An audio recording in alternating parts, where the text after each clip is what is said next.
guys, welcome to the Dude Seriously Show. We're here this week talking about Captain America, the Winter Soldier, and man, we have been so hyped for this episode. I'm Jonathan. I'm Tim. And Ben. So, Captain America, the Winter Soldier, what did you think? Man, the excitement was off the charts. It exceeded every expectation I had for it. When I saw it, it was the pinnacle of the Marvel Universe. I mean, that was the one they said, this is how it's done, and I don't see how they were going to top it. And I think to a lot of people, myself included, it remains in that top tier. Absolutely. It's going to be hard to dethrone this one from people's top five. I mean, Easily top three for me. Absolutely. I mean, you get into how realistic it is, but more than anything, I think this was one that made it obvious that there are different genres for all the Marvel movies. This one itself being sort of a political thriller with a lot of espionage and intrigue, and it carries that torch and just runs with it. Michael, we had talked about this, and again, he's not with us tonight, but he called this a standalone sequel, and that just feels so perfect to me. Cap is going through the museum, and there's a narration talking about his days in the World War, and man, if you didn't see the first Avenger, that just catches you up so quick. Gives you just enough. And it's such a creative way of doing it. Instead of doing like some kind of flashback of the character or whatever, it's showing you his history, literally in the museum, which is kind of cool. And it's something that really is exclusive to this character that other characters, other film franchises really couldn't copy off of. I mean, there is only one Captain America. Any other hero that you wanted to tell a backstory for,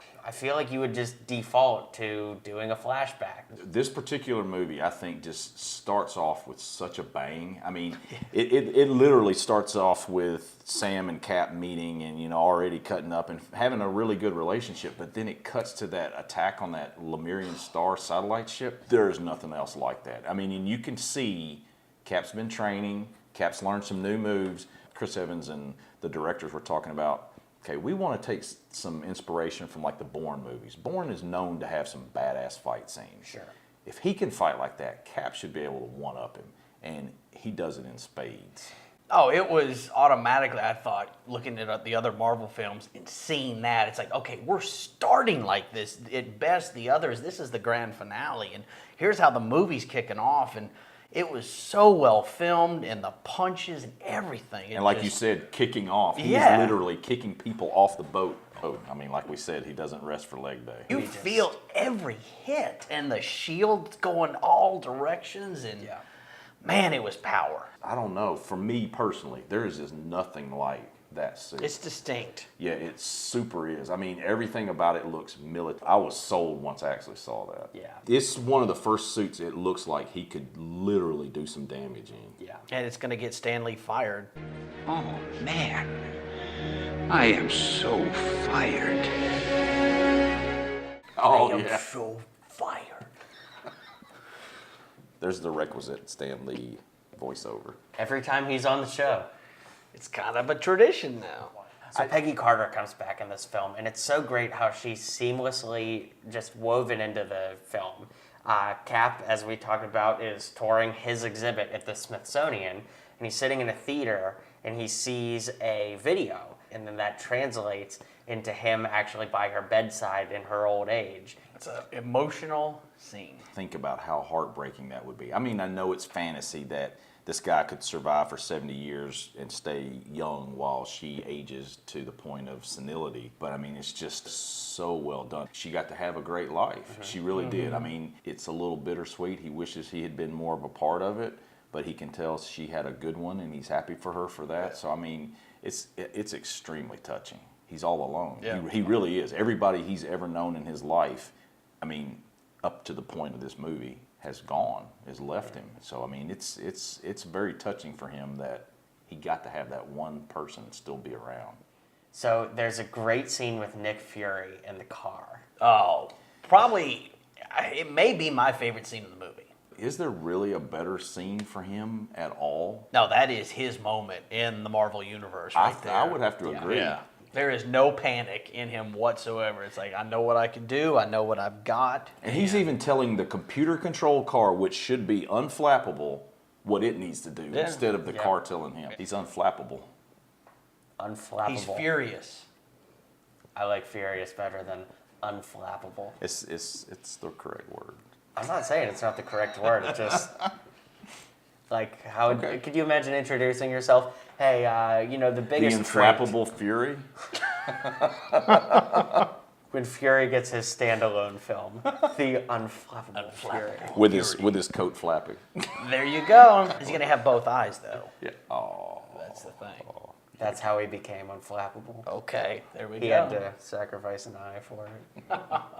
And the Winter Soldier's first appearance, through the smoke, and you got that eerie music, and it was creepy, I thought. With all the chaos of that car scene, with the multiple turns and stops and stuff, for him to know exactly where to be, it shows you how good of a strategist he was too. You like horror films a lot, and this is a really big thing in horror films, is the less you show and the less you tell, the more it is. And so Not what you see, it's what you don't see. So the fact that he just shows up, I'm sure that the Russo brothers could have pulled it off had they gone this route, but the fact that we don't get any scenes of him plotting things out or looking at maps or stuff, he just shows up. Yeah. He's like a wraith. Yeah, he's And just you there. don't see, most of it, his face is covered up. Makes it even more mysterious. And even when Black Widow and Cap are having that exchange, they talk about him being a ghost story. Yeah. And really, he is a ghost. He just shows up, does what he has to do, it disappears. You get just enough backstory to where, okay, I know this guy's a threat, but you don't know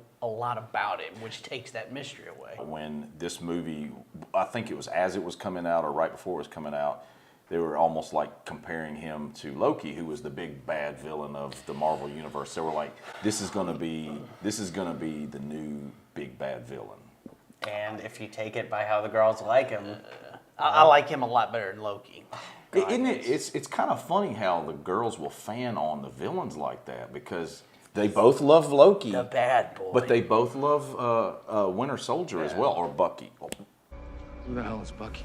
Ooh, did I give something away? Spoiler alert. the elevator scene.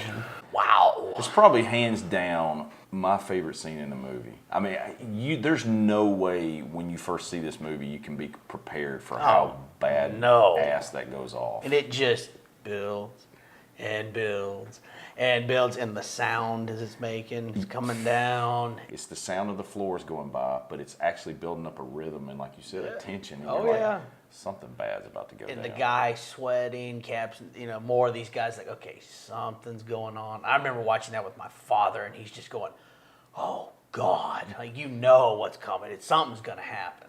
And then he just drops the best line. Before we get started, does anyone want to get out? Before we get started, does anyone want to get out?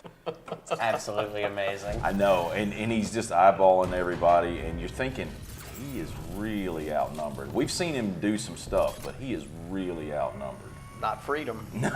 No, he takes them all down. I love the suitcase handles that pull off, and they're the magnetic cuffs. things. And he gets away from one, but the last one gets him. And watching him fight with one hand against the wall, He's literally fighting, well, almost literally fighting with one hand behind his back, Right. and he's still cleaning house. Oh, yeah.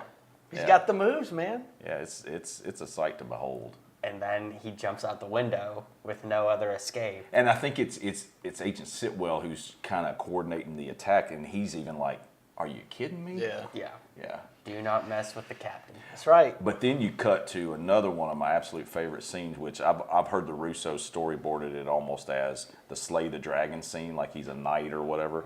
He takes out a Quinjet single-handedly, just him and the shield. Yep. And it is just crazy impressive. That motorcycle's sweet, too. Oh, yeah, well, it was. Well, it before was. before yes. he used it to launch himself. I love that he throws the shield onto the Quinjet and it's stuck up there, and he just, it's not even confidence. He just knows he can get up there and get it back. This movie is so much further after he's been I guess rediscovered and brought back to life and all that, and he still has that shield from World War II. So he's essentially had that shield with him even though he was asleep for 70 years. That shield's a part of him. He knows what it's going to do, and he knows what he can do with it. So Black Widow in this movie, in the marketing, she's right up front. We've got her all across the table here. She's a big player in this movie. Oh, yeah.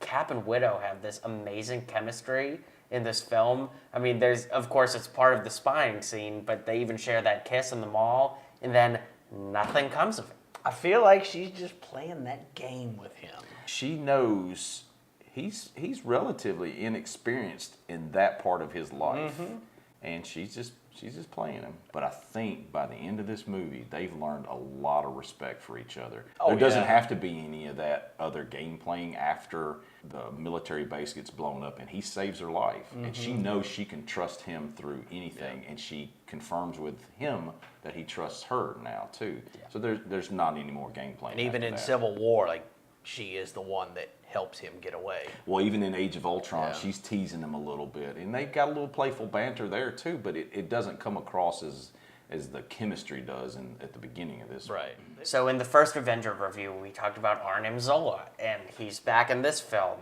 And Zola's algorithm plays a big part of this film, and it's really interesting to see how Hydra has been constructing history, how they wanted, and we even see a little flash scene of Hydra having some involvement with the death of Tony Stark's parents. In Civil War, we learned that the Winter Soldier is who's responsible for I think they even allude to him being the Fist of Hydra. He's the main bad guy that does their dirty work. Absolutely. Personally, I loved this aspect of the movie.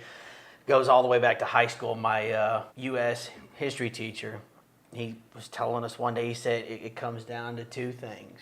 You got to ask yourself, what's more important, freedom or security? And they reference that in this movie, and that's kind of where you stand. The Ben Franklin, those that give up essential liberty to have a little temporary security deserve neither. And this movie addresses that at the heart. What's more important to us? We want our freedoms, or we need S.H.I.E.L.D. or Hydra watching over us. I know we talked about the actual meaning of the word Winter Soldier, where that... Because contrary to what Michael thought, it's not because they found him in the snow. Yeah, and I was trying to remember if they called him the Winter Soldier because maybe they found him in the snow. I honestly couldn't remember why they called him Winter Soldier. Well, it's because he's Russian. Which, I guess to somebody that didn't know anything about this going into it, that makes sense. But the actual term comes from Thomas Paine during the Revolutionary War, when he used a term, summer soldiers, to mock the guys that would jump out of the fighting and the war when it got tough. And, the Winter Soldier is basically a term of, okay, you are tough, you are sticking with it, you're going to fight the fight no matter what. Hardcore. Which, Yeah. Cap, he's there to the end of the line, man. Well, and Bucky specifically is taking on the jobs that, not everybody's going to want to do. He's dedicated in his own mind, even though he's a little bit of coerced into doing some of the stuff he does. He's a Russian agent, and they will have him on cryostasis. That's why he looks so young too. He and Cap are the only ones from that era, the World War II era, that survived, except for Peggy. And of course, Peggy's at an advanced age, but they kept putting Bucky on ice. So they'd take him out, send him off to do his mission, and put him back in again. So it was a little bit of a reference to that too. You made the point, he's the anti-villain. You have your anti-heroes. He doesn't really want to be doing this. He's brainwashed. Once he sees Steve, he starts having a little bit of a recollection that he had a life before that. He what he says is, There's a man on the bridge. I knew him. so they actually take him and wipe him again and send him back out on missions. And it's really interesting to see in Civil War, too, because so much time passes between this and Civil War that, maybe you kind of make up your own headcanon, or you hear theories, or you hear spoilers or whatever. But whenever we first see him and Steve reunite in Civil War, Steve says, "You pulled me from the river. Why?" And Bucky says, "I don't know." And Steve says, "Yes, you do." And it's so interesting because Bucky saying, "I don't know," I've always read that like two ways. One, he could just be like reverting to how he always says he doesn't know things. Or two, he really might have such a foggy memory and clouded judgment that he doesn't know why he pulled him from the river. Doesn't want to get into that. And when they're having their epic battle at the end of this movie, and Steve's trying to bring him back around, he says, "You know me." He rattles off his full name, James Buchanan Barnes, And The line, I'm staying with you till the end of the I'm line. with you till the end of the line. Finish your mission if you have to. And I think it finally clicks for Bucky, even just a little bit, because again, he recognized him earlier in the movie. He knows this guy just saved his life and is not fighting him. He's not trying to stop him anymore. Could have killed him if he wanted to. He could have, because he broke his arm and put him in a sleeper hold and all this other stuff. Yeah, he had him out. It was just a case of he knew this guy was really a good guy deep inside. Be sure to stay through all the credits, because there's two after credit scenes, and there's one where he gets a little curious about himself and even goes back to that Smithsonian exhibit and is learning about himself. How weird would that? Yeah. And to have Gary Sinise narrating it, which that's pretty cool. I mean, Gary Creepier. Sinise, but Yeah. If you could have somebody narrate your life, would he be your first choice? yeah, why not? Sure. Why not? Why not? Gary Sinise? No, this Oh, guy right me. here, right here. I love Lieutenant Dan, but come on now. He's just a lieutenant. There you go. I outrank You him. wouldn't be a bad choice to have a narration. Jonathan got up for work. He made an egg sandwich for breakfast, but his car wouldn't start. Did he remember to brush his teeth? All he could think about was filming the Dude Seriously show. Now, dude, seriously. I feel like you would choose Sean Connery. Yes, posture booty. Who knows? So that end credit scene was just mind-blowing with the Maximoff twins. We see Scarlet Witch and Quicksilver for the first time in the MCU in the first post-credit scenes after a movie that completely subverted expectations on what it was going to be about. Now we have mutants in the MCU. Granted, they're not called mutants. Exactly. But we had no idea that these characters had shared rights. So it would have been the same as if like Wolverine was in the post-credit scene, because you never thought you would see mutants characters. I know that was a totally mind-blowing surprise. It totally sets up for Age of Ultron. I mean, Oh, yeah. that scene itself could be in Age of Ultron. So that amazing knife fight scene between the Winter Soldier and Cap. Well, it leads off with an equally cool scene on the street, some firearms, some other stuff. You got But the then- car but then- chases, the firearms, the hand-to-hand, it's all there. But then when Bucky and Cap are physically going hand to hand, you see these two super-powered guys that have all kinds of training literally going hand to hand. It's a fight, man. Yeah, It's pretty amazing. Fight. It really is. It puts to shame any boxing match or UFC fight I've ever seen. Yeah. And this is just scripted for a movie, but it looks so intense and real. The way it was shot and the way, I mean, just the moves and everything they were able to do. And you can believe it because it's like, all right, these are super soldiers and they've got that training. This movie's got you guessing every second. You don't know who's actually going to win this fight, Right. if anybody. And it literally comes down to a draw between these two superpowers. And it has you guessing on so many levels, too. The fighting, who's on what side, who can you trust, who can't you trust. It's just mind-blowing. Plus, it works its way to the really big reveal for those that didn't know it going into the movie. That's that the Bucky. Winter Soldier is actually Cap's friend Bucky from his childhood and from the first Avenger movie. He had fallen off the train. Cap thought he had died, was heartbroken to have lost his best friend through thick and thin, and it turns out he was alive and turned into a Russian agent. And they hid that so well in the marketing, too. It just, you would have never known. If you didn't know it, it was a huge Oh, it surprise. was. I was sitting there going, that's his friend. Everybody's like, you didn't know that? I'm like, no, that's amazing. Needless to say, we all hold this film in high regard. I mean, we could talk about this film probably all night. And We kind of have. we kind of have. I have almost really nothing bad to say about this film. It's always enjoyable to rewatch. It holds up so well. It just fleshes out all the characters.